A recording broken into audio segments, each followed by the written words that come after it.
এই দুনিয়া থেকে 10 বছর 12 বছর 8 বছরের মানুষও কিন্তু চলে যায়। সকলের পিছনে আজরাইল কিন্তু থামা আমার আছে, কোন সময় খপ করিয়া ধরিয়া এই দুনিয়া থেকে বিদায় করে নিয়ে যাইবে। এই জন্য সব সময় প্রস্তুতি নিয়ে থাকতে হবে। মৃত্যুর কিন্তু কোনো বয়স নাই,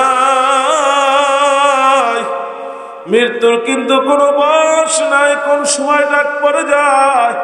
এই জন্য আমি আপনাদেরকে জানতে চাই, এই মাহফিলের মধ্যে যারা আসছেন কে কে আজকে বলতে পারেন যে আজকে থেকে হুজুর এক ওয়াক্ত নামাজ কাজা করবো না? হাত তুলে দেখা। আল্লাহু আকবার, আল্লাহু আকবার। আল্লাহ তুমি কবুল করো, আল্লাহ তুমি হেদায়েত দ্বারা দিলটাকে পরিপূর্ণ করে দাও। আল্লাহ তুমি আমাদেরকে 5 ওয়াক্ত নামাজ জামাতে পড়ার তৌফিক দিয়ে দেন, আমিন। বেশি টাকা পয়সার মালিক হলে হেলিকপ্টার এই এলাকায় আসা যায় কেন বুনিয়াদ? আমি এরকম লোক দেখেছি যারা আমেরিকা থেকে স্পেশাল প্লেন নিয়ে এসেছে, কোনো যাত্রী উঠতে দেয় নাই। তারা কোটি কোটি টাকা বিমানকে দিয়ে দিয়েছে, সব কিছু টাকার কারণে সম্ভব। কিন্তু মানুষগুলো যখন ইন্তেকাল করবে, ওই কাপনের কোনো পকেটে নাই। কবরে যাওয়ার পরে কিন্তু যার নেক বেশি হবে, যার নেক এবং সব বেশি হবে, আল্লাহর জান্নাতের শ্রেষ্ঠ জান্নাতটা সে পেয়ে যাবে। সন্দেহ আছে? যদি বলা হয় আজকে বাদুড়া বাজারে রাত্র 3টা থেকে 2000 করে টাকা দেওয়া হবে, যারা সিরিয়ালে দাঁড়াতে পারবে প্রথম 100 জনকে 2000 টাকা দেওয়া হবে, এরপর পরের 100 জনকে 1000 করে টাকা দেওয়া হবে, এরপরের সকলকে 500 টাকা করে দেওয়া হবে। রাত্র 3টার কথাও বলা হয়, এলাকার হাজার হাজার মানুষ সেখানে লাইনবদ্ধভাবে সারিবদ্ধভাবে দাঁড়িয়ে থাকবে। সবাই বলবে আর 3টার দরকার নাই, আমি আগে সিরিয়াল দেব, এশারের পরে আমি 3 ঘন্টা আগে দাঁড়িয়ে থাকবো, কারণ ওখানে 2000 টাকা পাওয়া যাবে। ঠিক কিনা? যাবে না? সবাই যাবে। কিন্তু আল্লাহ ডেকে বললেন, হে আমার বান্দা, তুমি যদি আমাকে আমার কুদরতি পায়ে সিজদা করো, এই মাহফিলের মজলিসে তোমরা বসো, ওয়াইদা কুরিয়াল কুরআনু ফাসতামিউ লাহু ওয়ানসিতু লাআল্লাকুম তুরহামুন। কোরআন তেলাওয়াত করো, আলোচনা শোনো, শ্রবণ করো, আল্লাহর রহমত তোমাদের উপর বৃষ্টির চাইতেও বেশি পরিমাণে পড়তে থাকবে। প্রতি কথায় কথায় নেক লেখা হবে। বাড়ি থেকে রওনা করেছো, কদমে কদমে আমার ফেরেশতারা নেকগুলো লিখেছে, গুনাহগুলো কেটে গেছে। তুমি 2000 টাকার জন্য সারাটি রাত তুমি ওখানে সারিবদ্ধভাবে দাঁড়ানো ছিলে, কিন্তু আমি আল্লাহ রব্বুল আলামিনের দরবারে রাত্রে উঠে 2 চোখের পানি যদি ছেড়ে দিয়ে কান্না শুরু করো আর ডাক দাও আল্লাহ, আমার আল্লাহর রহমতের দরজাগুলো টাস টাস করে খুলে যাবে, তোমার জীবনের গুনাহগুলো মাফ করে আমি আল্লাহ আমার কুদরতে কোলের মধ্যে টেনে নিব।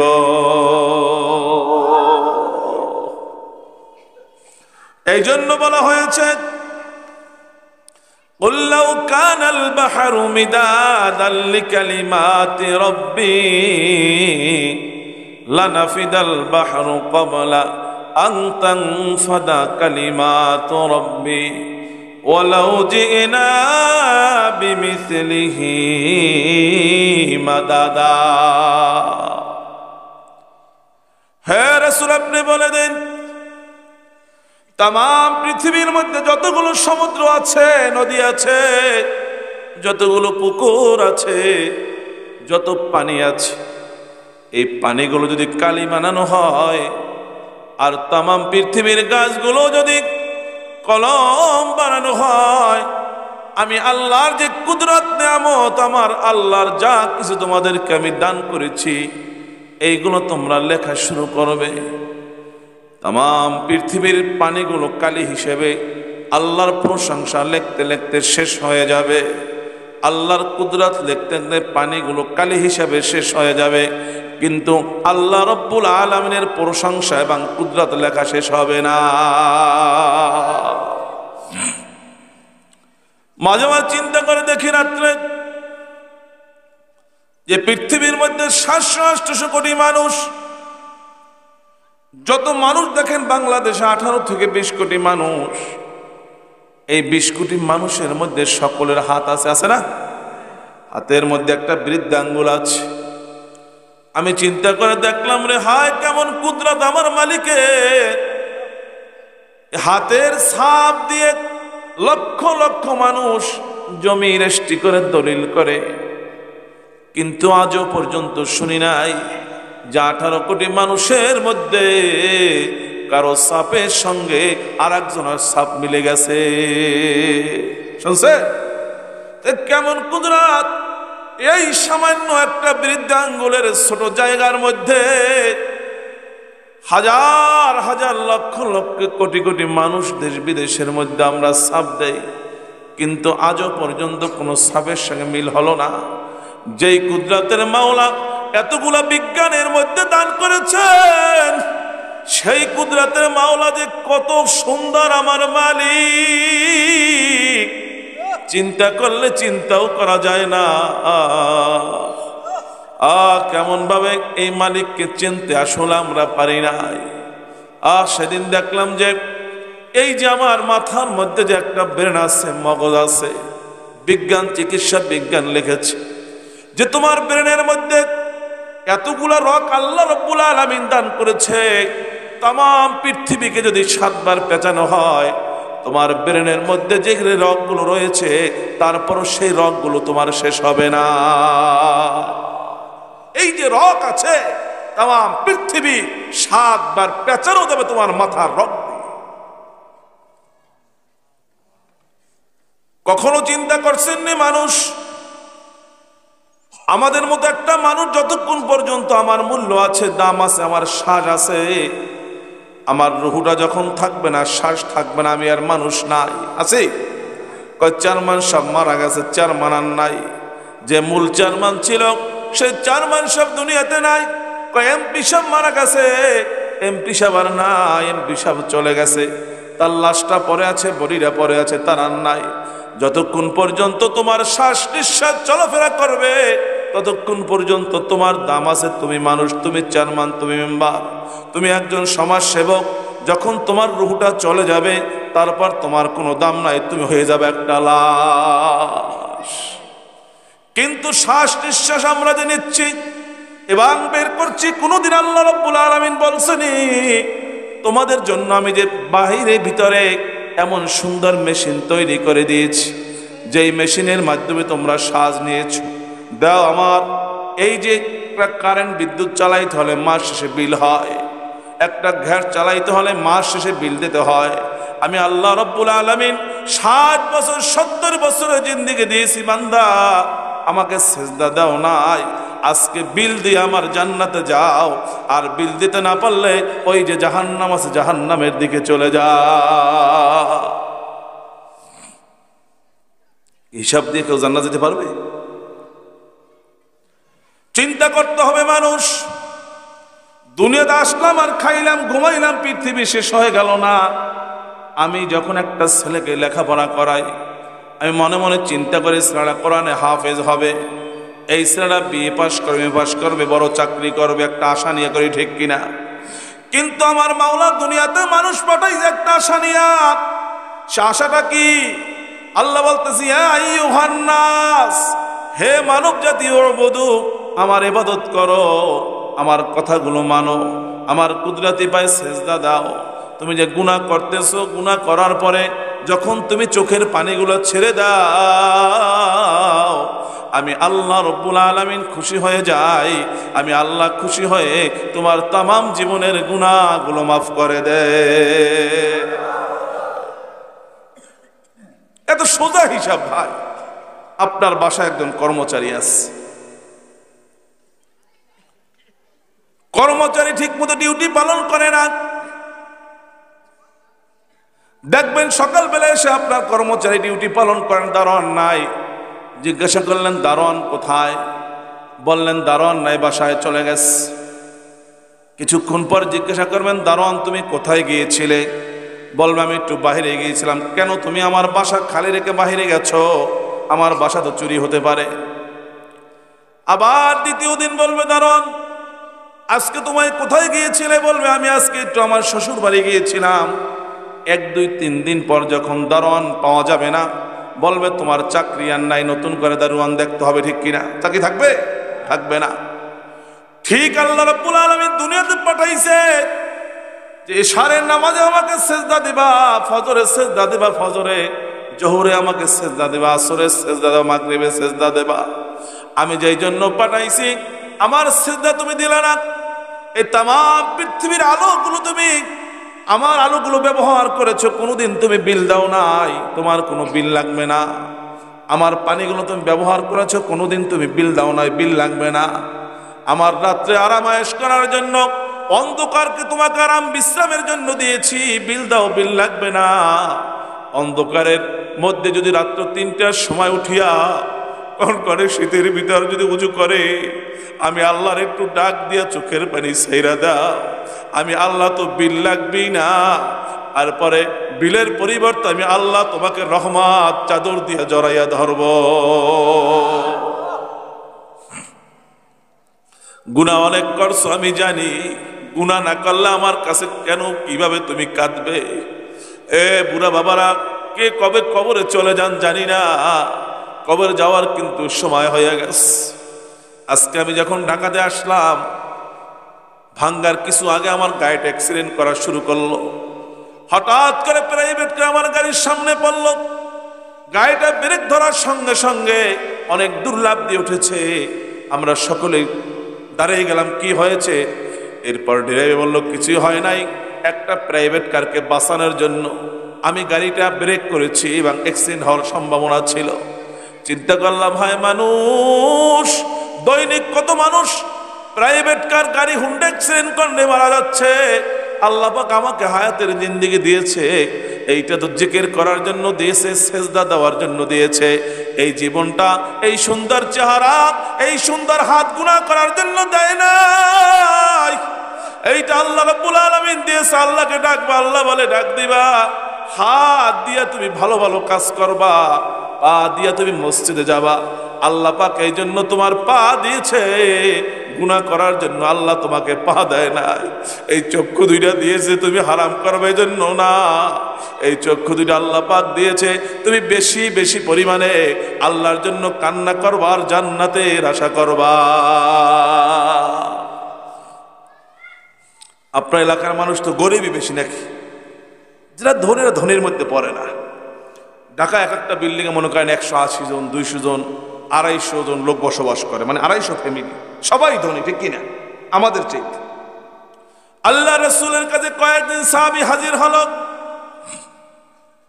সাবাকা আলুদ দুসুরি বিল উজুরি ইয়া রাসূলুল্লাহ, ইয়া হাবিবাল্লাহ, আমরা গরিব মানুষ, কোনো আফসোস নাই। আফসোস আছে কোনো? জোরে বলেন। আমার তো আফসোস নেই আলহামদুলিল্লাহ। সাহাবায়ে কেরাম বললেন ইয়া রাসূলুল্লাহ, আমরাও নামাজ পড়ি, যারা ধনী সাহাবী তারাও নামাজ পড়ে, আমরাও রোজা রাখি, তারাও রোজা রাখে, কিন্তু তারা যাকাত দেয়, তারা সদকা করে, তারা হজ করে, উমরা করে, আমরা টাকা আয় করতে পারি না। আমরা তো নেকের দিক থেকে পিছিয়ে গেলাম। আল্লাহ রাসূল বললেন হে সাহাবীরা, যদি তোমরা প্রতি ফরজ নামাজের পরে 33 বার সুবহানাল্লাহ, আলহামদুলিল্লাহ, আল্লাহু আকবার তেলাওয়াত করো, ধনীরা দান করে, হজ করে, যেই সব পাবে আল্লাহ রাব্বুল আলামিন গরিবদের আমলনামায় সেই পরিমাণ সব লিখে দিবে। এখন গরিব সাহাবীরা নামাজের পরে বসে বসে তাসবিহ পড়তেছে। আল্লাহ রাসূলের সাহাবীরা তো বেশি বেশি নেক আমল করার প্রতিযোগিতা করতে, ঠিক কি না? ধনী সাহাবীরা ডেকে বলল, এ সাহাবীরা তোমরা কি করো বন্ধুরা? বন্ধু তোমরা তো হজ করো, যাকাত দাও, ফিতরা দাও, অনেক পয়সা দান করো, আমরা করতে পারি না, আমরা গরিব। এই জন্য তোমরা নেকির দিক থেকে এগিয়ে গেলা, অনেক এগিয়ে গিয়েছো, আমরা তো পিছিয়ে পড়ে গেলাম, কি করব? আল্লাহ রাসূল বলেছে আমলটা করলে তোমাদের আমলনামায় দান করার পরে যেই সওয়াব হবে, আমরা আমল করার কারণে আল্লাহ তাআলা আমাদের আমলনামায় সেই সওয়াব দিয়ে দেবেন। এবার পরের ওয়াক্ত নামাজে ধনী সকল সাহাবায়ে কেরাম তারাও আমল শুরু করে দিল। এবার সাহাবায়ে কেরামের চোখ থেকে পানি দরদর করে পড়ল, ইয়া রাসূলুল্লাহ, আমরা গরিব হয়েছি, কোনো আফসোস নাই, কোনো মনের মধ্যে কষ্ট নাই, কিন্তু তারা তো নেকির দিক থেকে আগাইয়া গেল। তারাও তো 33 বার সুবহানাল্লাহ আলহামদুলিল্লাহ আল্লাহু আকবার পড়তেছে, আবার আমরা কি করব? আল্লাহ রাসূল বললেন, যালিকা ফাদলুল্লাহ ইউতিহি মান ইয়াশা, এটা আল্লাহ তাআলার ফজল, যাকে সম্পদ দেওয়ার আল্লাহ তাআলা সম্পদ দিয়ে দিয়েছেন, এজন্য কোনো হিংসা করা যাবে না। কিন্তু একটা কথা তোমরা জেনে রাখো, একজন ধনী এবং গরিব সমান আমল করে, আমার একজন গরিব সাহাবী একজন ধনীর 500 বছর আগে আল্লাহর জান্নাতে চলে যাবে। আল্লাহ রাসূল সঙ্গে সঙ্গে বললেন, হে সাহাবায়ে কেরাম, গরিবরা, তোমাদের কোনো চিন্তা নাই, ভয় নাই। আল্লাহুম্মা হিব্বিনি মিসকিনান, আল্লাহর দরবারে দোয়া করলেন রাসূলুল্লাহ, আল্লাহুম্মা হিব্বিনি, আমাকে আপনি মিসকিন অবস্থায় জীবিত রাখেন। কি বলছে? মিসকিন অবস্থায় জীবিত রাখেন। ওয়া আমিতনি মিসকিনান, আমি যখন ইন্তেকাল করব তখনও যেন আমি মিসকিন অবস্থায় থাকি। ওয়া হাশুরনি ফি জুমরাতিল মাসাকিন, কিয়ামতের ময়দানে আমি যেন মিসকিনদের সঙ্গে উঠি।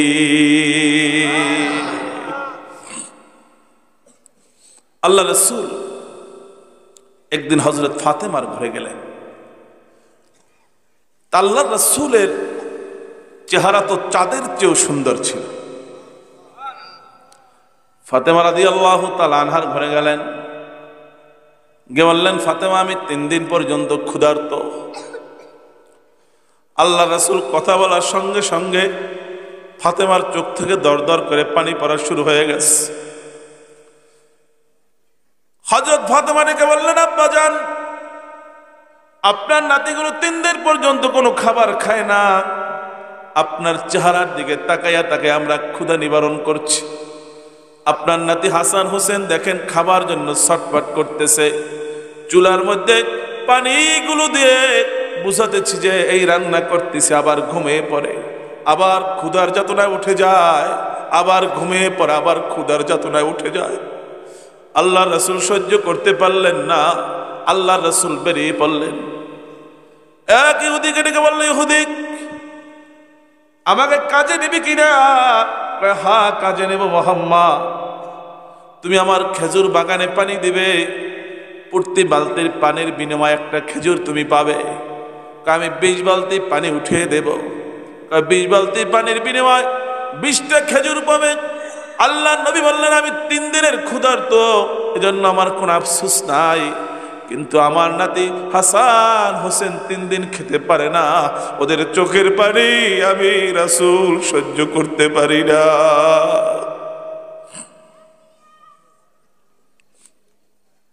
এখন তো সামান্য খাবারে কষ্ট হলেই বলা বলি শুরু হয়ে যায়, অমুকে ঘুষ খায়, কত টাকা আল্লাহ চোখে দেখে না, আমারে কষ্ট দিচ্ছে, বলে কি বলেন? আল্লাহ রাসূল পানির বালতি দিয়ে পানিগুলো তুলতেছেন। কয়েক বালতি পানি তোলার পরে হঠাৎ করে রশিটা ছিঁড়ে বালতিটা নিচে পড়ে গেল। আল্লাহ রাসূল দাঁড়িয়ে রইলেন। ইহুদি এসে বলল, মুহাম্মদ, বালতি কোথায়? বালতি কি করেছো? আল্লাহ রাসূল বললেন, ইহুদি রে, আমি যখন 7-8 বালতি পানি উঠিয়েছিলাম, বালতি রশিটা ছিঁড়ে পড়ে গেছে। ইহুদি সঙ্গে সঙ্গে উঠে আল্লাহ রাসূলের এই নুরানি চেহারার উপর একটা চর লাগাই দিলেন। ইহুদি চর লাগাই দিলেন, বলে তুমি আল্লাহ রাসূল ডেকে বললেন, হে ইহুদি রে, ইচ্ছা করে আমি তো বালতিটা ফালাইয়া দেই নাই, আল্লাহ সহ্য করতে পারে নাই। আল্লাহ জিবরাইলকে বললেন, জিবরাইল, তাড়াতাড়ি চলে যা, আমার হাবিবের গালের উপর এক ইহুদি চর লাগাই দিয়েছে। জিবরাইল এসে হাজির হয়ে গেলেন।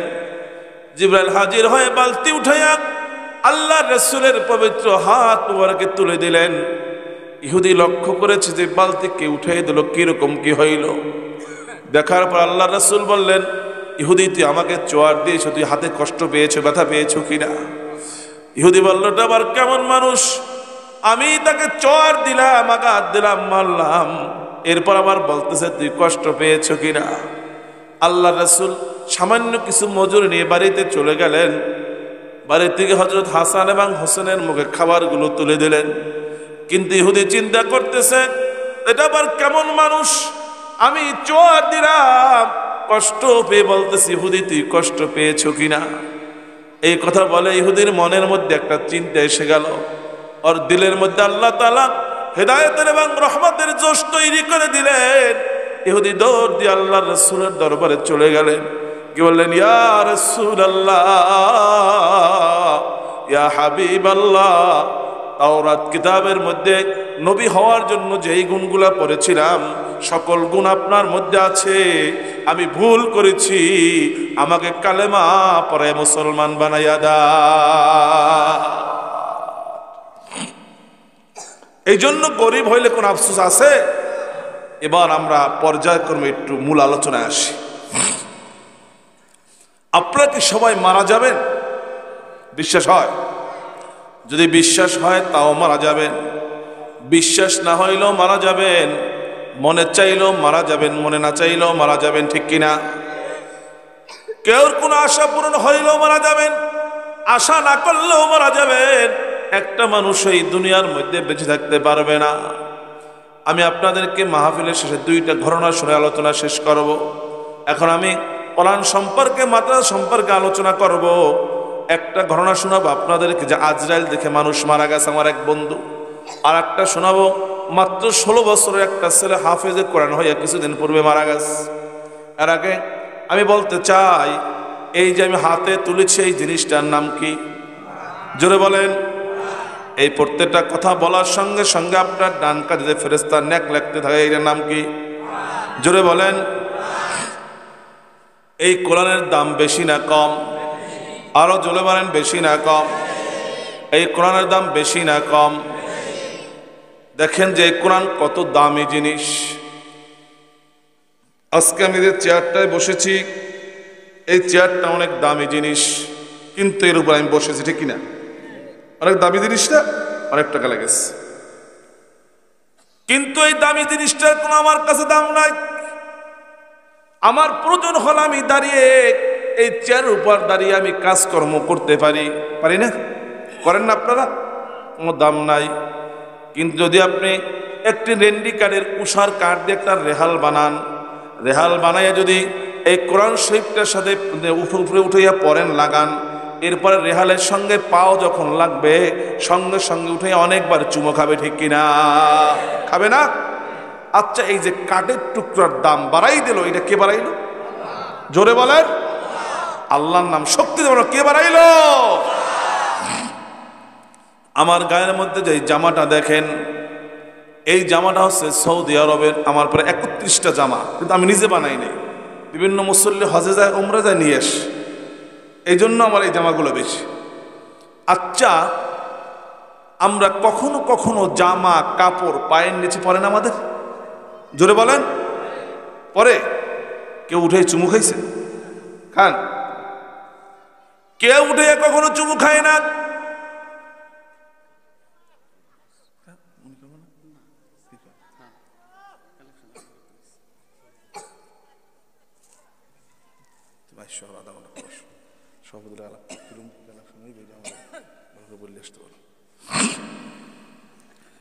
আচ্ছা, উপরে যে আপনাদের চান্দিনে আছে, এই কাপড়গুলো তো পলেস্টার কম দামের সম্ভবত, নাকি? না বেশি দামে? না বলেন যে জাপানি টরে, জাপানি টরে 650 টাকা গজ, এর গজ 30 টাকা 32 টাকা, এর বেশি না। কিন্তু আপনার গায়ের জাপানি টরের কাপড় যদি আপনার গায়ে থাকে, ওই কাপড়টা কখনো আমার পায়ের সাথে লাগে। আপনি 2000 টাকা দিয়ে লুঙ্গি কিনলে পায়ের সাথে লাগতে পারে, কোনো সময় চুমু খাই না। কিন্তু আমার উপরে যে চান্দিনা আছে 30 টাকা দামের কাপড়, এই কাপড়টা যদি এই কোরআনের সঙ্গে জুজদান বানানো হয়, এই জুজদানটা পুরান হয়ে ধুলাবালু পরে আছে, বাজারে বিক্রি করতে গেলে 1 টাকাও কেউ বলবে না। বাজারে নিলে কেউ এটা ক্রয় করবে না, মনে করবে এটা মাগনাও নেব না। কিন্তু এটা কোরআনের সঙ্গে লাগার কারণে যদি কোনো মানুষের পায়ের সঙ্গে লেগে যায়, উঠাইয়া বারবার বুকের সঙ্গে লাগাইয়া মুখের মধ্যে চুমু খায় আর বলে, আহ এইটা তো কোরআন শরীফের জুজদান, এইটা তো কোরআন শরীফের জুজদান, আমার পায়ের সঙ্গে লেগেছে, ভুল হয়েছে, উঠাইয়া বারবার কিন্তু চুমু খায়, ঠিক কিনা? খায় না? তাই যদি কোরআনের সঙ্গে একটা কাপড় লাগলে দাম বেড়ে যায়, কোরআনের সঙ্গে কাঠ লাগলে দাম বেড়ে যায়। আল্লাহ বলেন শুধু এখানেই শেষ নয়, আল্লাহ বলেন শাহরু রমাদানাল্লাযী উনজিলা ফীহিল কুরআন। সুবহানাল্লাহ বলেন। রমজান আসছে না? আগামী পরশুদিনই তো আমাদের তারাবি।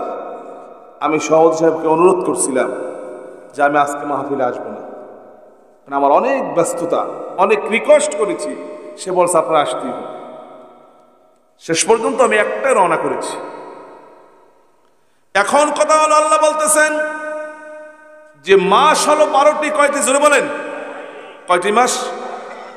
12টা মাস হলে রমজান মাসে নফল ইবাদত করলে ফরজের সব কেন? রমজান মাসে একটা নেক করলে 70 গুণ সব কেন? রমজান মাসে 1 টাকা দান করলে 70 টাকা দানের সব কেন? কার কিছু না, শাহরু রমাদানাল্লাযী উনজিলা ফীহিল কুরআন। জোরে বলেন।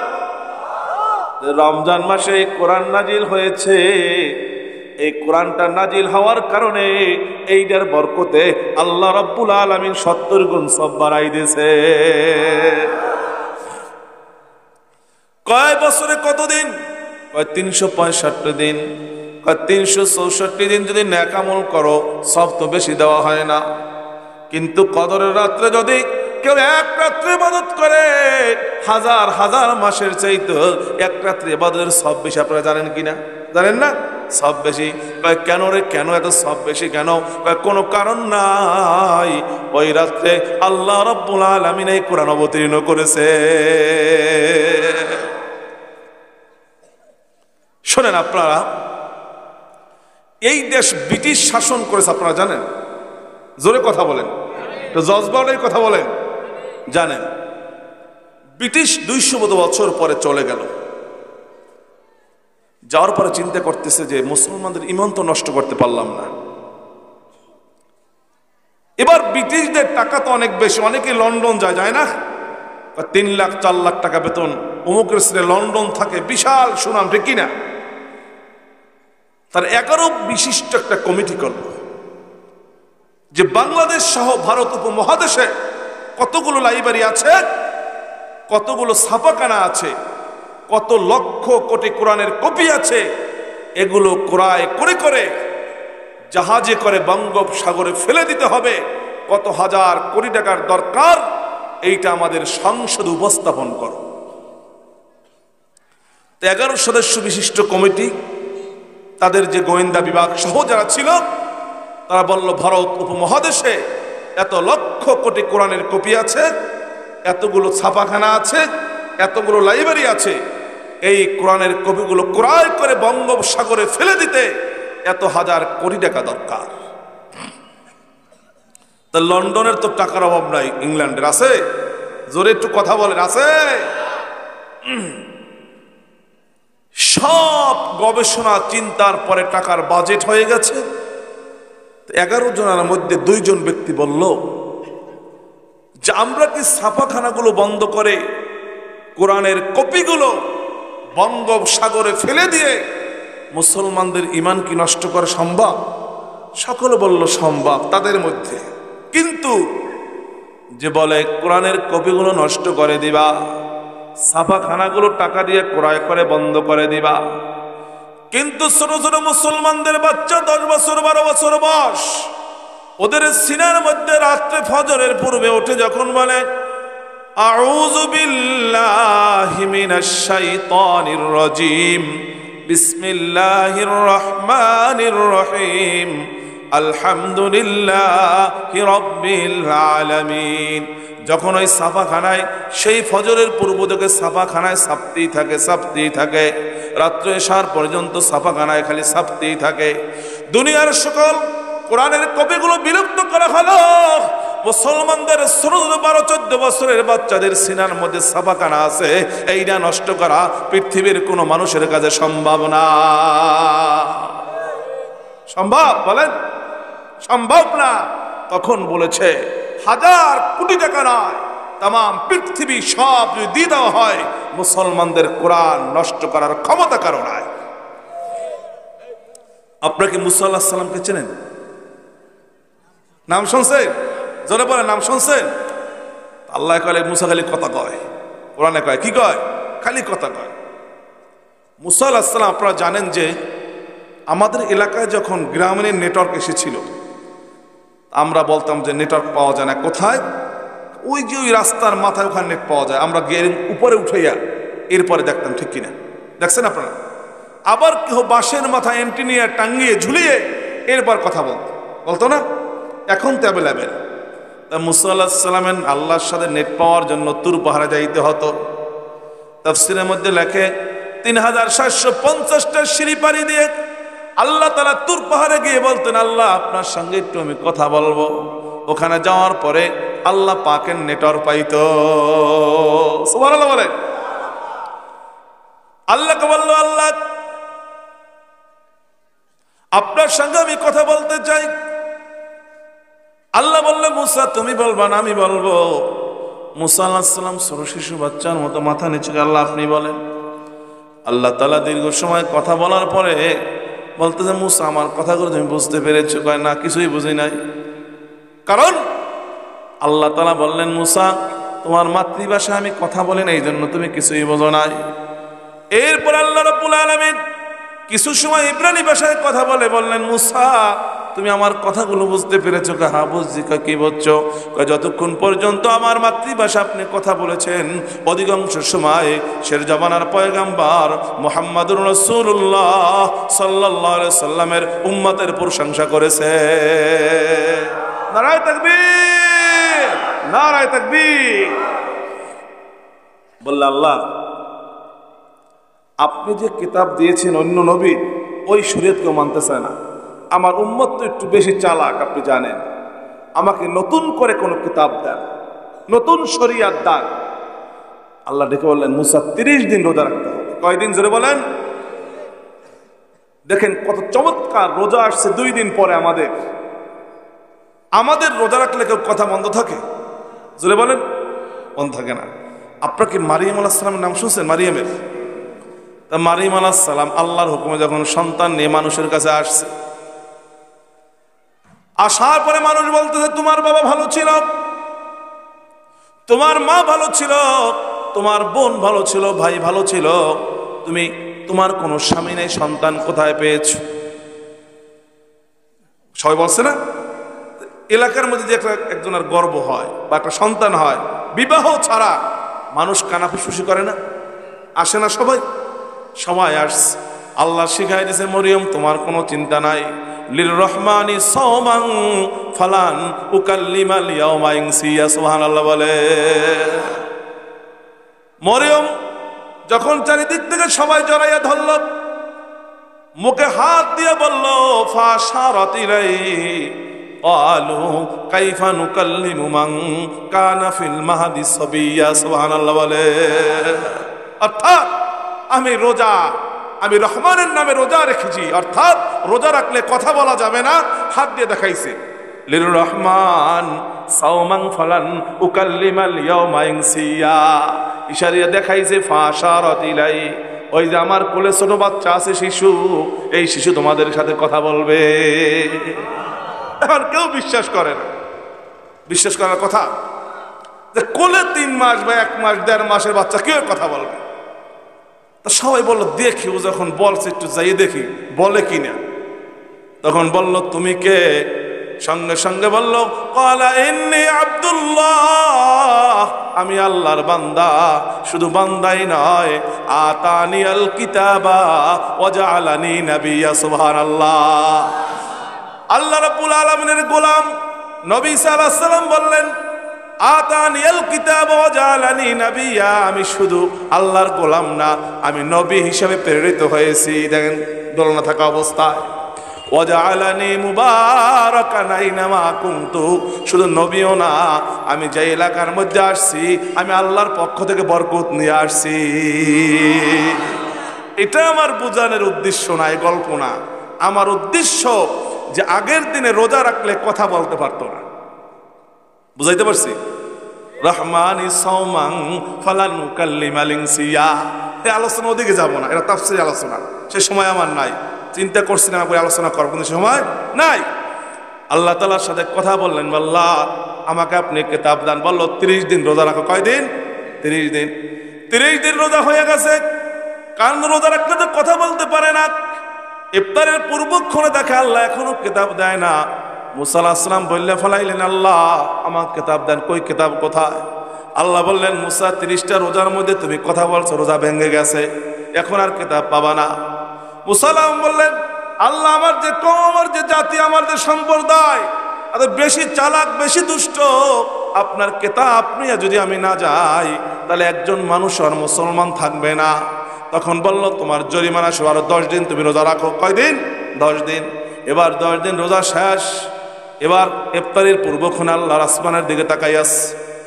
আল্লাহ এবারে কোনো কথা বলে না, কথা বললে রোজা ভেঙে যাবে। একবার 10 দিন জরিমানা হয়েছে, আবার জানি কি হয়। আসমানের দিকে তাকাই আছে মুসা আলাইহিস সালাম। ইফতারের পূর্বক্ষণের সময় আল্লাহ তাআলা তাওরাত কিতাব মুসার উপর অবতীর্ণ করলেন। এইটাও কথা বিষয় না, কথা সামনে আমার। এবার আল্লাহ ডেকে বললেন, মুসা কিতাব নিয়ে চলে যাও। মুসা আলাইহিস সালাম খুশি, আল্লাহ তাআলা স্বতন্ত্র কিতাব দিয়েছে। আমি এই কিতাব নিয়ে যখন আমার সম্প্রদায়ের কাছে যাব, আমার কওমের কাছে যাব, আমার জাতির কাছে যাব, যাওয়ার পরে সবাই খুশি হয়ে মুসলমান হয়ে যাবে। আর নবীদের কথা ছিল এইটাই যে সবাই মুসলমান হইবে, ইমানদার হইবে, এইটাই ছিল নবীদের খাসিয়া, ঠিক কিনা? এবার কিতাব তুলতে শুরু করলো। মুসা আলাইহিস সালাম কিতাব উপরের দিকে তুলতে পারে না। যখন কিতাব উপরের দিকে তুলতে শুরু করলো, মুসা আলাইহিস সালাম হাড্ডিগুলো ভেঙে যাওয়ার উপক্রম হলো। আল্লাহকে ডেকে বললেন, আল্লাহ এক এমন কিতাব দিলেন যে কিতাব আমি তুলতে পারি না। কয়, তোমার বন্ধু জিবরাইলকে ডাকো। এবার বন্ধু জিবরাইল মুসা আলাইহিস সালাম কিতাব যখন তোলা শুরু করলেন, এবার দুইজনের হাড্ডি ভেঙে যায়, রক্ত ছেড়ে যাওয়ার পালা হলো। মুসা আলাইহিস সালামকে বললেন, আল্লাহ এবার কেমন কিতাব দিলেন আমি বুঝতে পারলাম না, দুইজনেও তো কিতাব তুলতে পারি না। কয়, জিবরাইলের সঙ্গে আরো 70,000 ফেরেশতা সহযোগী আছে, এই 70,000 ফেরেশতার সহযোগী নিয়ে তাওরাত কিতাব তুলে তোমার কওমের কাছে নিয়ে যাও। 70,000 সকলকে ফেরেশতা নিয়ে আবার যখন কিতাব তুলতে শুরু করলো, এবার 70,000 ফেরেশতা যখন সাহায্য সহযোগিতা করলো, কোমরের রগগুলো ছেড়ে যাওয়ার পালা হলো। মুসা আলাইহিস সালাম হয়রান পেরেশান হয়ে গেলেন যে আমি জিবরাইলকে নিয়েও পারলাম না, 70,000 ফেরেশতা একাত্রে কিতাব তুলতে শুরু করলাম, তাও পারতেছি না। আল্লাহ ডেকে বললেন, মুসা সাবধান, এই কিতাব কোনো বস্তি থেকে আসে নাই, এই কিতাব কোনো দুনিয়ার মানুষের পক্ষ থেকে আসে নাই। এইটা বুঝানোর জন্য আমি বুঝাতে চেয়েছি যে 70,000 মানুষ তোমরা তুলতে পারো না এই কিতাব। এটা বুঝানোর কারণ হচ্ছে এটাই যে আমি যে আল্লাহ রাব্বুল আলামিন তোমাকে কত পাওয়ারফুল, কত ওয়েটফুল কিতাব আমি তোমাদেরকে দান করেছি। বুঝছেন? কোরআন তো ছোট, ওয়েটফুল, বুঝছেন? সেই তাওরাত কিতাবের মধ্যে পরিবর্তন হয়েছে, পরিবর্তন হয়েছে। জাবুর কিতাবের মধ্যে পরিবর্তন হয়েছে। আল্লাহ জানাই দিলেন, ইন্না নাহনু নাযালনা যিকরা ওয়া ইন্না লাহু লাহাফিজুন, আমি কোরআন অবতীর্ণ করেছি, এর হেফাজতের মালিক আমি আল্লাহ। কিয়ামত পর্যন্ত একটা হরফ পরিবর্তন করার ক্ষমতা কারো না। আছে? জরুর আছে। কিন্তু বাবাজিরা, কথা হচ্ছে, আমি তো মনে করি যে এলাকার মেম্বারের লাগে তার সম্পর্ক থাকে না, থাকলে আশেপাশে যারা আছে এবার একটা রিলেফের লাগে ওই অল্লাহ মেম্বারের সম্পর্ক ভালো, অল্লাহকে যোগাযোগ কর, ওরা একটু দাওয়াতটা দিয়ে খাও, তাই মেম্বারে তোর মাল্লা দেবে। হ্যাঁ কি ঠিক কিনা? ঠিক না? কাউমবাড়ির হাওলাদারের সাথে চেয়ারম্যানের সম্পর্ক ভালো, হাওলাদার বাড়ির চেয়ারম্যানের সম্পর্ক ভালো থাকার কারণে হাওলাদারকে বাসায় নিয়ে আসে, হাওলাদার সাহেব একটু বসেন, আপনার জন্য রুটি পিঠার আয়োজন করেছি। আমাদের এলাকার মানুষ কোনদিন রুটি পিঠা প্রিয়, ঠিক কিনা? প্রিয় না, পছন্দ করে। আমি একসময় 30-35টা খাইতে পারতাম। একদিন একবারই দাওয়াতে গেছি, 20-25টা খেয়ে ফেলছি। বাবা আর নাই, আর একদিন দাওয়াত দেব, বুঝেন নাই? এভাবে করে 30টা পর্যন্ত রুটি পিঠা খেয়ে ফেলছে। হ্যাঁ, চেয়ারম্যান সাহেবের সাথে হাওলাদার সাহেবের সম্পর্ক ভালো, তাকে রুটি পিঠা খাওয়াইছে। গায়ে, চেয়ারম্যান সাহেব, আমার বাড়িতে টিউবওয়েল নাই, আমি 10,000 টাকা দেব, আপনার সাথে হাওলাদার সাহেব চেয়ারম্যানের সম্পর্ক ভালো, এই জন্য একটা টিউবওয়েল আপনি আনতে পারবেন, আপনি এনে দেবেন, ঠিক কিনা? একজন চেয়ারম্যানের সঙ্গে মেম্বারের সঙ্গে সম্পর্ক ভালো থাকার কারণে যে হাওলাদারের দাম বেড়ে যায়, আল্লাহর কোরআনের সঙ্গে যার সম্পর্ক থাকবে, আল্লাহর কাছে, মানুষের কাছে, জমিনের সকল মাখলুকের কাছে ওই ব্যক্তির দাম কোটি কোটি গুণ বেড়ে যাবে। নারায়ে তাকবীর, নারায়ে তাকবীর। বুঝাইতে পারছি? হ্যাঁ, এই জন্য বন্ধু, আপনি একজন মানুষ, চরমনার পীর সাহেব একজন মানুষ, আপনি একজন মানুষ, শশিনার পীর সাহেব একজন মানুষ, আপনি একজন মানুষ, নিসারউদ্দিন রহমতুল্লাহ একজন মানুষ, আপনি একজন মানুষ, কারি ইব্রাহিম সাহেব রহমতুল্লাহ একজন মানুষ। কোনো ব্যবধান নাই, ব্যবধান সঙ্গে এতটুকু ব্যবধান, যারা কোরআনকে মহব্বত করছে, কোরআন অনুসারে চলছে, আল্লাহ তাআলা দুনিয়া আখিরাতে উভয় জাহানে কোটি কোটি গুণ দাম বৃদ্ধি করে দিয়েছে। আর কোনো দাম নাই। কিন্তু কথা হচ্ছে, এই কোরআন তো আমরা মানি না। আজকে একটু আমি এখন মেইন ওয়াজ করব। যুবক যারা আছে 40 পর্যন্ত বয়স, একটু হাত দেখি তো। 40, নারায়ে তাকবীর, দেখি 40 বছর, মারহাবা, হাত নামা। দরকার তো যুবকদের, ঠিক কিনা? যুবক দরকার না? হযরত আলকামা রাদিয়াল্লাহু তাআলা আনহু সাহাবী ছিলেন। কি ছিলেন? সাহাবী ছিলেন। হযরত আলকামা রাদিয়াল্লাহু তাআলা আনহু মৃত্যুর পূর্ব মুহূর্তে, মৃত্যুর যন্ত্রণা হচ্ছে, আল্লাহ রাসূলের কাছে খবর গেলেন যে ইয়া রাসূলুল্লাহ, আপনার সাহাবী আলকামা মৃত্যুর যন্ত্রণায় ছটফট করছে। আল্লাহ রাসূল একজন সাহাবী পাঠিয়ে দিলেন, 2 জন। তারা চেষ্টা করলেন কালেমা পড়ানোর জন্য, সে কালেমা পড়তে পারে না। আপনারা জানেন যে হাদিস শরীফে আসছে, যখন কোনো মানুষের মৃত্যুর যন্ত্রণা আসে, কয় তালকিন দাও। কি দাও? তালকিন দাও, লা ইলাহা ইল্লাল্লাহ, তালকিন করো। কিন্তু এভাবে বলা যাবে না, আপনি কালেমা পড়েন, যদি সে না বইলে ফেলায় তাহলে বেঈমান হয়ে যাবে। এই জন্য তার পাশে বসে কালেমার তালকিন দিতে হবে। কিন্তু আলকামার পাশে সাহাবায়ে কেরাম তালকিন দেয়, সে কালেমা পড়ে না। আল্লাহ রাসূলের কাছে 2 জন সাহাবী বললেন, ইয়া রাসূলুল্লাহ, আপনার সাহাবী আলকামা কালেমা পড়ে না। হযরত বিলাল হাবশী পাঠিয়ে দিলেন, বিলাল তুমি যাও, তাকে কালিমা পড়াও।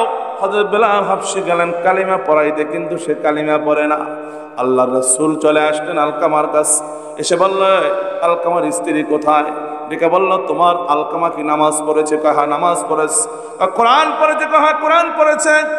ঠিক মতো রোজা রেখেছে? কয় ইয়া রাসূলুল্লাহ, সব কিছুই করেছে। কেন কষ্ট হচ্ছে? আলকামার মা কি বেঁচে আছে? কয় হ্যাঁ আলকামার মা বেঁচে আছে। আলকামার মাকে এবার ডাক দাও। আলকামার মাকে যখন আল্লাহ রাসূল ডাক দিয়ে বললেন, আলকামার মা, তোমার সন্তানের মৃত্যুর যন্ত্রণা হচ্ছে, তুমি কি তোমার সন্তানের উপর খুশি কিনা? আলকামার মা চোখের পানি থেকে দর দর দর দর করে পানিগুলো পড়া শুরু করে দিল। বলল, ইয়া রাসূলুল্লাহ, আমি আলকামাকে ক্ষমা করব না। ইয়া রাসূলুল্লাহ, আলকামা আমাকে মারতো, আলকামা আমাকে বকাবকি করতো, আলকামা আমাকে কষ্ট দেয়, আমি ওকে মাফ করব না। আল্লাহ রাসূল বললেন, সাহাবীরা চারিদিক থেকে লাকড়ি নিয়ে আসো, কাঠ নিয়ে আসো, আলকামাকে জ্বালিয়ে দেব। এরপর চারিদিক থেকে কাঠ দিয়ে যখন আগুন ধরিয়ে দিল, আলকামাকে আগুনের মধ্যে ফেলে দেবে। এমন মুহূর্তে মা চিৎকার দিয়ে ডেকে বলল, ইয়া রাসূলুল্লাহ,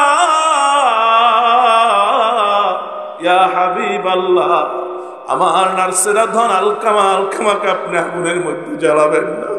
আলকামা যত আমাকে কষ্ট দিয়েছে, আমি আলকামার সকল কষ্ট মাফ করে দিলাম। ইয়া রাসূলুল্লাহ, আলকামাকে আমার বুকের মধ্যে দিয়া দাও। যখন আলকামা এই কথা বলল, বলার সঙ্গে সঙ্গে তালকিন করল কালিমার, কালিমা পড়তে পড়তে ঈমান নিয়ে কবরে চলে গেলেন।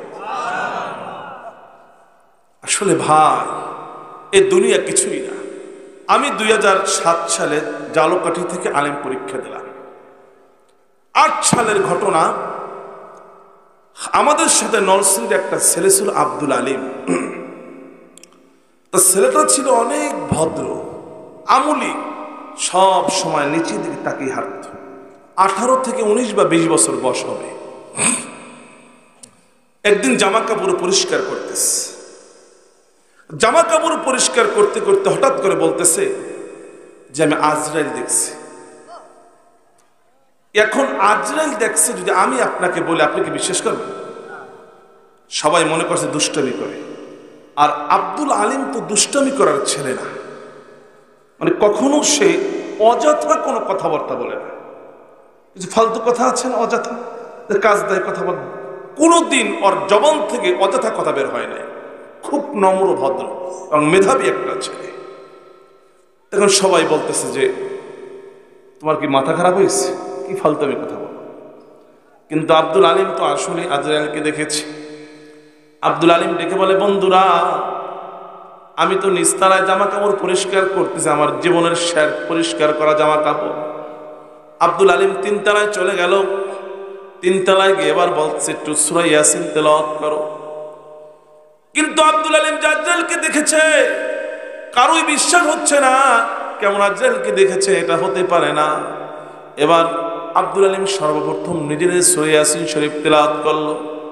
তেলাওয়াত করে যখন তেলাওয়াত শেষ হয়ে গেছে, কার বন্ধুরা তোমরা বিশ্বাস করো না, আমার জীবনের শেষ কথাগুলো হচ্ছে। এবার বাড়িতে ফোন করেছে, কিছুদিন পরে বিবাহ করেছে। এবার মায়ের কাছে একটা ফোন দিয়ে বলে, মা আপনার আব্দুল আলিম এই জীবনের শেষ কথাটা আপনি শুনে না। মা আপনি বলেছিলেন আপনার সন্তান একজন বড় আলেম হবে, জমানার হাদি হবে, আপনার সন্তান বড় আলেম হয়, বড় চাকরি করবে, আপনার খেদমত করবে। কিন্তু মা আপনি বড় কষ্ট করেছে, আব্দুল আলিমের জন্য আপনি ডিমগুলো বিক্রি করে করে গোপনে টাকা দিয়েছিলেন। মা আপনার কোনোদিন যে খেদমত করা দরকার কিছুই করতে পারি নাই। মা আপনার ঋণগুলো আমি পরিশোধ করতে পারি নাই। আমি সম্ভবত জীবনে কোনোদিন আর মা বলে দুনিয়ায় ডাক দিতে পারবো না। এই জীবনের শেষ ডাকটা আমার এই জবান থেকে শুনে নেন মা।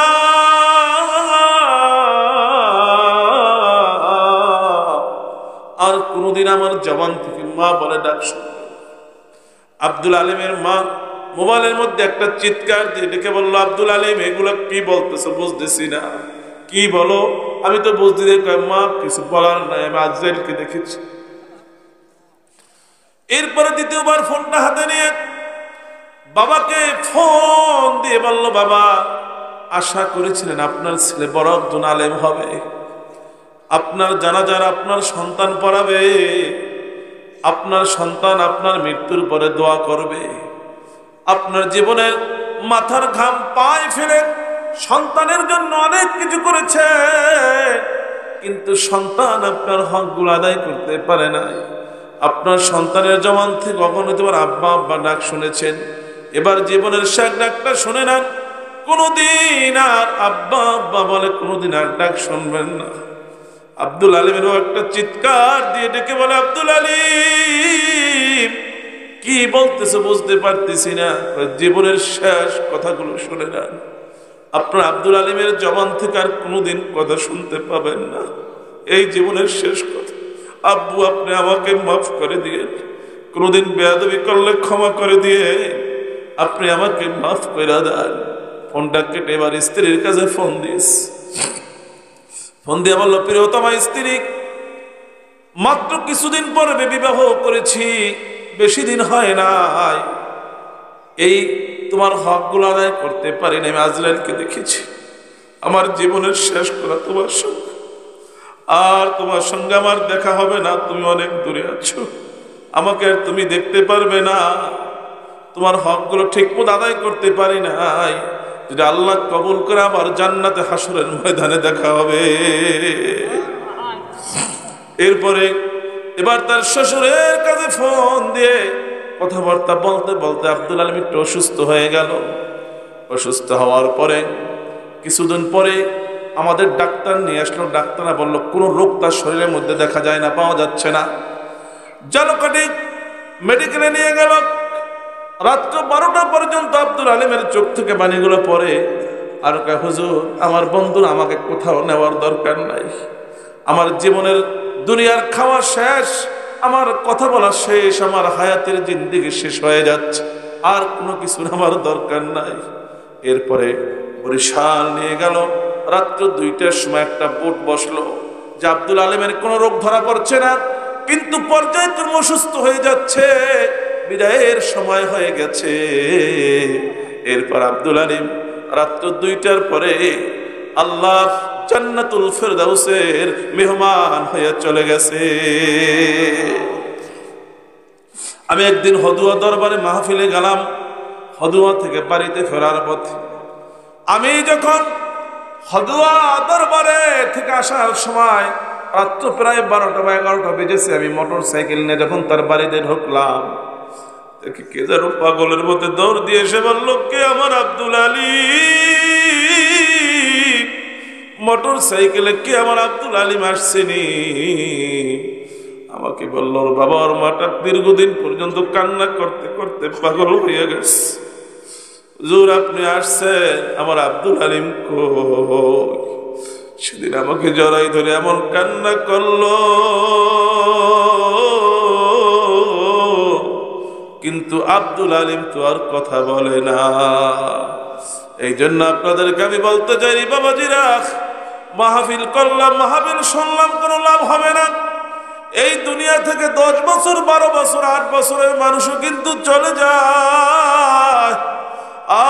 সকলের পিছনে আজরাইল কিন্তু থামা আমার আছে, কোন সময় খপ করিয়া ধরিয়া এই দুনিয়া থেকে বিদায় করে নিয়ে যাইবে। এই জন্য সব সময় প্রস্তুতি নিয়ে থাকতে হবে। মৃত্যুর কিন্তু কোনো বয়স নাই, মৃত্যুর কিন্তু কোনো বয়স নাই, কোন সময় ডাক পড়ে যায়। এই জন্য আমি আপনাদেরকে জানতে চাই, এই মাহফিলের মধ্যে যারা আসছেন, কে কে আজকে বলতে পারেন যে আজকে থেকে হুজুর 1 ওয়াক্ত নামাজ কাজা করবো না? হাত তুলে দেখা। আল্লাহু আকবার, আল্লাহু আকবার। আল্লাহ তুমি কবুল করো, আল্লাহ তুমি হেদায়েত দ্বারা দিলটাকে পরিপূর্ণ করে দাও।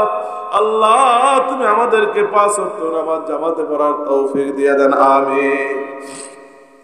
শোনেন, কিছুদিন পূর্বে আপনারা আমাদের গলাচিবা খেয়াঘাট মাদ্রাসা চেনেন? অনেকে চেনে। গত বছর হাফেজ হয়েছে, চরমনাই হুজুরের মাহফিলে পাগড়ি নিয়েছে।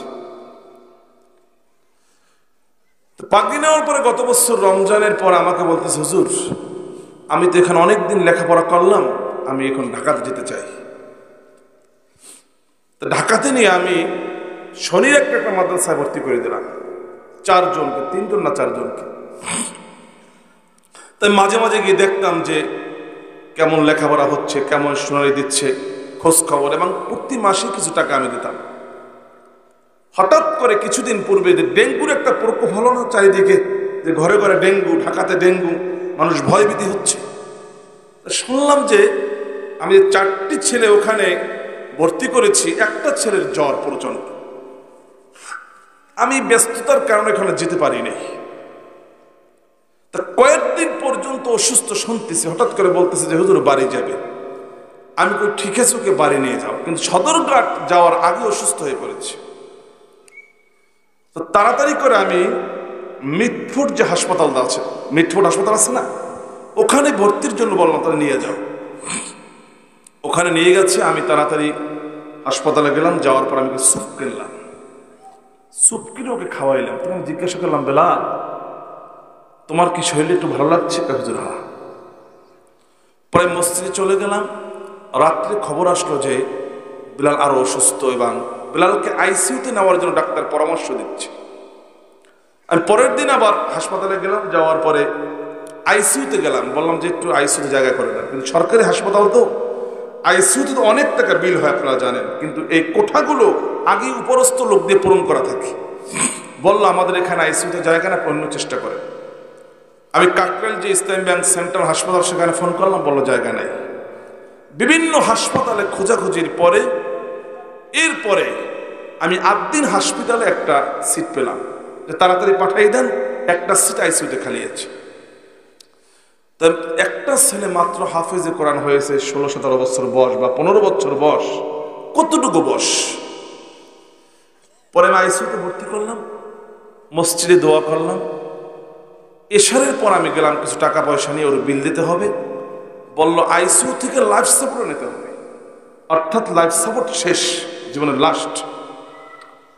চিন্তা করলাম যে ওর মা গেল, মা গিয়ে বললো হুজুর বিলালের অবস্থা, কিন্তু বিলাল তো অসুস্থ, আপনি দোয়া করেন, বাড়ি হয়েছে ওর উলানিয়া। আমি রাত্রে এসে মোটামুটি কিছু বিল এবং এক একটা ভ্যাকসিন ছিল 30,000 টাকা দামের। কিছু আত্মীয় স্বজন আমার চারিদিকে আসলো, বললো হুজুর আপনি 8 দিনে নিয়ে আসছেন, এখান তো 70-80,000 1 লক্ষ টাকা বিল হয়ে যাবে, এগুলো পরিশোধ করবে কি? তা গরিব মানুষের কাছে তো এই প্রাইভেট হাসপাতালে চিকিৎসা নেওয়া সম্ভব না, সম্ভব। কারণ একবার আব্বা অসুস্থ হইলো, আমি আপনার ধানমন্ডি একটা হাসপাতালে গেলাম, বললো প্রতিদিন 25,000 টাকা দিতে হবে, প্রতিদিন। আমি বললাম ঠিক আছে, আমি বহন করবো, আপনি দেন। আমি 1 দিনের টাকা জমা দিয়ে আব্বাকে ভর্তি করলাম। 2 দিন না 3 দিনে 75 না দিনে 67,000 টাকা বিল হল। এখন তার আত্মীয় স্বজন চিন্তিত যে এতগুলো টাকা কিভাবে পরিশোধ করবে, ঠিক কিনা? পরে আমি বললাম কি, যদি বিলাল বেঁচে থাকে, যে কয় লক্ষ টাকা বিল হবে আমি এটা পরিশোধ করব, আল্লাহ আরে বাঁচিয়ে রাখ। রাত্রি চলে গেল, সকালবেলা ওর ভাই আমাকে ফোন করলো যে বিলাল আরো অসুস্থ। আমি জুমা পড়াইলাম, জুমার মধ্যে মুসল্লিদেরকে নিয়ে দোয়া করলাম। জুমার পরে আমি আদ্দিন হাসপাতালে গেলাম, খাবারও খাই নাই। গিয়ে আমি বসা আছি, বিলালের মা এই পাশে, আর ভাইরা আছে। হঠাৎ করে খবর আসলো বিলাল আর নাই, বিলাল আর পৃথিবীতে নাই। আমি মসজিদের পাশে, আদ্দিন হাসপাতালের মসজিদ আছে, ওখানে বসে বসে আমার চোখ থেকে পানিগুলো পড়তেছে, আর চিন্তা করতেছি যে মাত্র 16টি বছর, কতটুকু আল্লাহ তো আমাদেরকে 40-50 বছর হায়াত দিয়েছেন। 16 বছর একটা ছেলে হাফেজ হইল, অনেক বড় আশা, কি হইল, কত অল্প বয়সে ঝরে পড়ে গেল ছেলেটা। আমি কান্না করতেছি, আমি ওর মাকে বুঝতে দিচ্ছি না। ওর মাকে গিয়ে বললাম কি আফা, আপনি আমার বাসায় চলে যান, গিয়ে গোসল করেন, খাবার খেয়ে তারপর আসবেন। তাই ওর মাকে আমার বাসায় পাঠিয়ে দিলাম। পাঠিয়ে দেওয়ার পরে আমি বাসায় গেলাম। আমি বাসায় যাওয়ার পরে আমি বিলালের মাকে বললাম, হুজুর বিলালের খবর কি? আমি বললাম বিলাল আগের চেয়ে সুস্থ, আপনার আর বাসায় হাসপাতালে যাওয়ার দরকার নাই, আপনাকে আমি গাড়ি করে দেবো, এখান থেকে গাড়িতে চলে যাবেন। আর বিলাল সুস্থ হয়ে গেছে, বিলাল এখন বাড়িতে চলে যাবে। বিলালের মা চিৎকার দিয়ে কয়, হুজুর বোঝার বাকি নাই, বিশ্বাসের আর নিঃশ্বাস নাই। বিলালের মা চিৎকার দিয়ে একটা দৌড় দিয়ে বলে, হুজুর তাড়াতাড়ি হাসপাতালে নিয়ে যান, আমার বোঝার বাকি নাই, আমাকে হাসপাতাল, আমার বিলাল কই?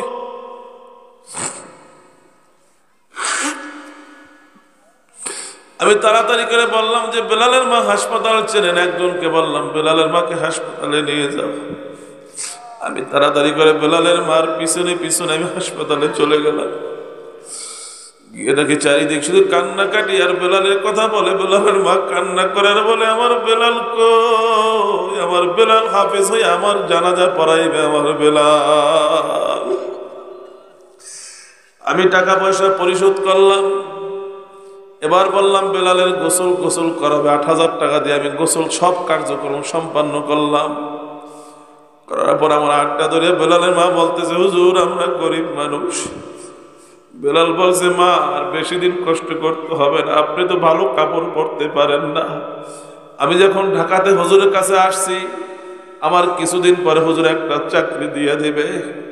এই চাকরি দেওয়ার পর আপনার জন্য আমি সুন্দর সুন্দর কাপড় কিনে নিয়ে আনবো, আপনার আমার বোনের জন্য আমি সুন্দর সুন্দর 3 পিস নিয়ে আনবো।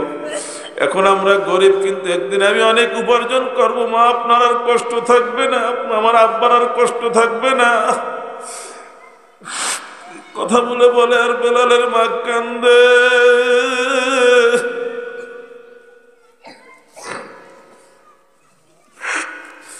এবার আমাকে ধরে বলল, হুজুর জানাজাটা আপনার পড়াতে হবে, ঢাকা দিয়ে চলে আসলাম।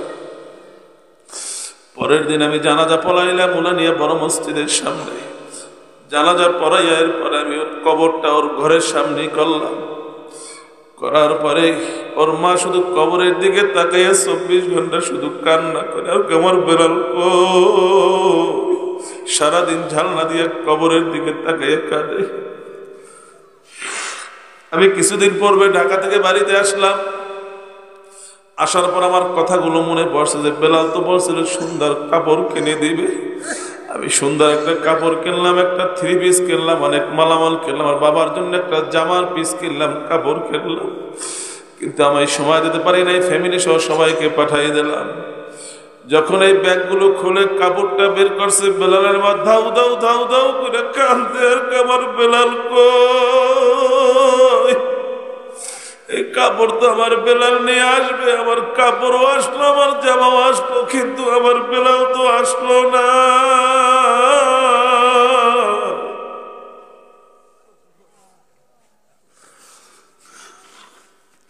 সেদিন চিন্তা করলাম, আর এটা কেমন দুনিয়া, দুনিয়াটা কেমন দুনিয়া। যুবকরা তোমাদের হাতে পায়ে ধরিয়া বলিয়া, মুরব্বীরা এখন তো নামাজও কাজা কইলেন না।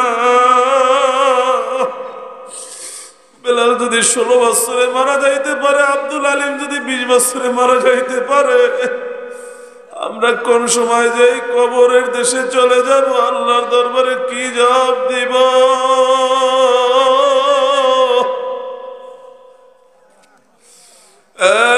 বুড়া বাবারা, যুবকেরা, আমি কিছুদিন পূর্বে আমি মানিকগঞ্জ মাহফিলে গেছিলাম। আমি মাঝে মাঝে সুনামগঞ্জ বিভিন্ন জায়গায় যাই। একদিন একজন কথা বললো, হুজুর আমার এলাকার একটা ছেলে ভালো লেখাপড়া করেছে, ওর মা ডিম বিক্রি করে করে কিছু টাকা উপার্জন করে। হুজুর এরপরে ছেলেটাকে লেখাপড়া করাইছে, কিন্তু অনেক সময় দেখা যায় যে এমএ পাস বিএ পাস করার পরে ঢাকাতে গিয়ে ছোটখাটো চাকরি করে, কিন্তু মেধাবী হলে বড় চাকরি পেয়ে যায়। কিন্তু পর্যায়ক্রমে বিএ পাস এমএ পাস করে বড় চাকরি করে, একটা বড় একটা মালিকের মেয়ের সাথে সম্পর্ক হয়ে গেছে।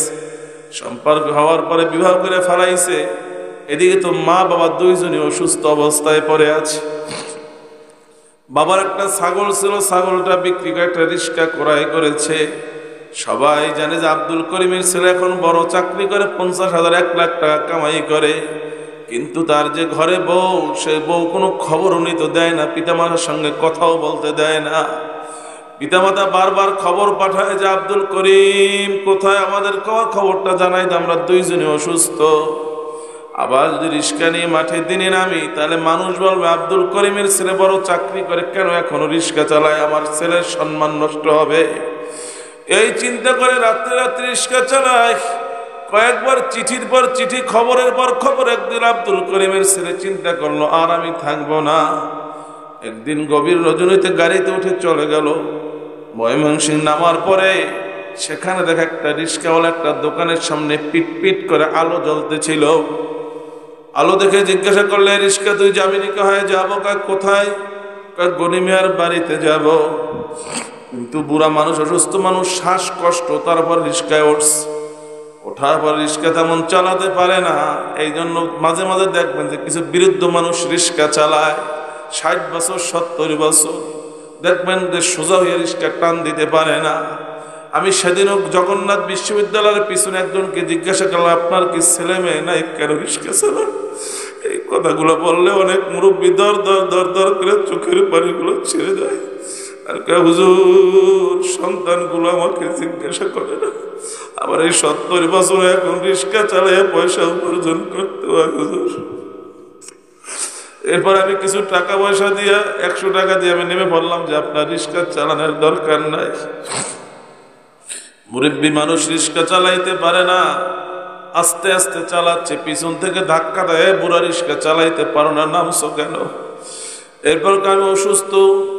আবার কিছু দূর যাওয়ার পর আবার পিছন দিয়ে ধাক্কা দিয়ে বলে, বুড়া তুই রিক্সা চালাইতে পারো না কেন, বা তুই নামছো? রিক্সাওয়ালার কলিজার মধ্যে ধাউ ধাউ ধাউ ধাউ করে আগুন জ্বলছে। এবার বলতেছে রিক্সা থেকে নেমে মাফলাটা খুলে চেহারা বের করে, স্যার আপনার কাছে মোবাইল আছে? মোবাইল আছে। একটু মোবাইল একটা জ্বালান, মোটর লাইটটা জ্বালাইয়া দেখেন এই ব্যক্তি প্রেসিডেন্ট কিনা। এবার লাইটটা জ্বালাইয়া দেখে আর তো কেউ না, যেই বাবা সারা জীবন কষ্ট করে করে লেখাপড়া করাইছে, সেই বাবাকে পিছন থেকে ধাক্কা দিয়ে আমি বলছি রিক্সা চালাইতে পারো না। এবার সন্তান পা জড়াই দিলে কাঁদে আর বলে বাবা বুঝতে পারি না, বাবা বুঝতে পারি না, ভুল হয়ে গেছে বাবা, ভুল হয়ে গেছে। এবার রিস্কার চালায় না, বাবা অসুস্থ, কই তোর মা অসুস্থ ঘরের মধ্যে। রিস্কার সাথে সাথে দুই বাপ ছেলে হেঁটে হেঁটে যাইতেছে, গিয়া দেখে ঘরের মধ্যে মা অসুস্থ অবস্থায়। কিছুক্ষণ পরে মা দুনিয়া থেকে বিদায় নিয়ে চলে গেছে। এবার মায়ের পা জড়াই দিয়ে কান্দে আর কয় মা আমার বাবা, আমি দুনিয়াও হারাইলাম আখিরাতও হারাইলাম,